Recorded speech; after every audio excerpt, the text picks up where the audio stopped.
Next, sama juga trial Melaka 2025 soalan nombor 3. Okey, dia bagi natrium Na, klorin Cl2. Kenapa natrium ni Na je? Sebab dia adalah logam. Bila logam, kita akan tulis sebagai monoatom. Contohnya magnesium kan, kita tulis Mg je. Aluminium, kita tulis Al je. Kalau klorin, dia termasuk dalam Hong tu yang kita hafal. Hidrogen mesti 2, oksigen mesti 2, nitrogen mesti 2 dan grup 17. Apa ada dalam grup 17? Fluorin, klorin, bromin, iodin. Okey. X tak tahu. Okey, nyatakan jenis zarah yang terdapat dalam natrium. Bila jenis zarah macam biasalah Zaim.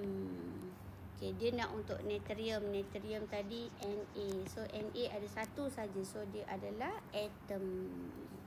Okey. Tentang Zaim ni cikgu dah pernah explain lah. Nanti awak cari dekat soalan-soalan yang sebelum ni Okey.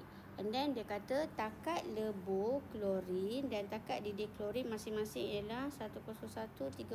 Okey, cikgu tulis macam ni. Takat lebur, takat didih. Negatif 101, yang ni negatif 34.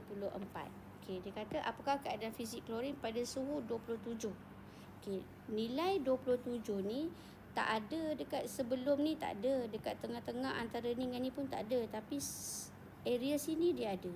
So, bila kita ingat balik, sebelum fasa leburan, dia adalah pepejal.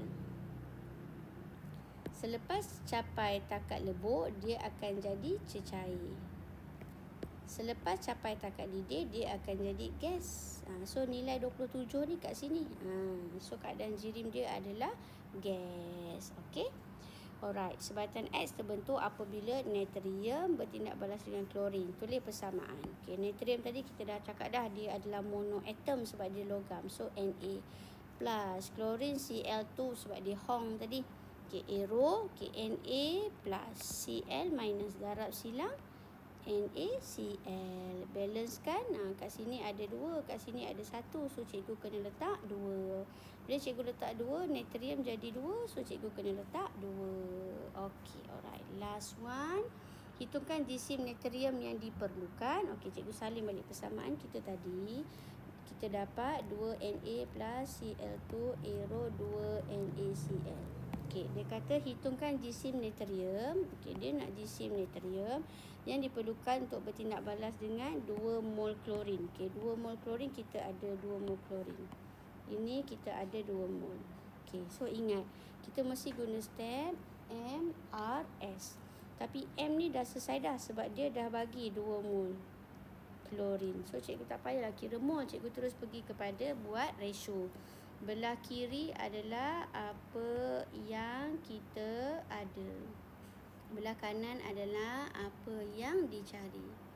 So, kita ada tadi tentang klorin. Mol dekat klorin dekat depan ni 1 mol.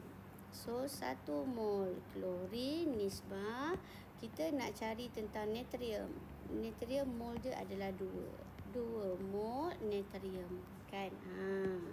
Tapi ini daripada persamaan ni. Samaan kata 1 mol klorin, 2 mol natrium. Tapi kita ada 2 mol klorin. So, kalau 2 mol klorin, 1 nisbah 2, 2 nisbah 4 lah. 4 mol natrium.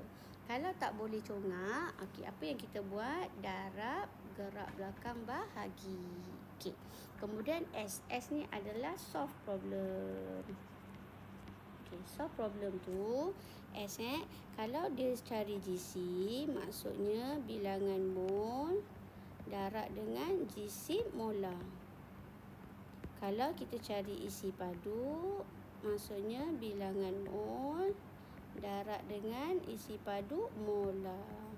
So, dalam kes ni kita cari jisim natrium. Okay, so bilangan mol darab dengan jisim molar natrium lah. Jisim molar natrium. So, 4 darab dengan 23. So kita akan dapat 92 gram. Mana cikgu dapat 23 ni? Okey, natrium nilai JR dia memang 23. Soalan dia bagi 58. Tapi kita tak boleh guna yang tu. Sebab natrium adalah 23. Okey. So kita dapatlah 92 gram. Alright, itu saja.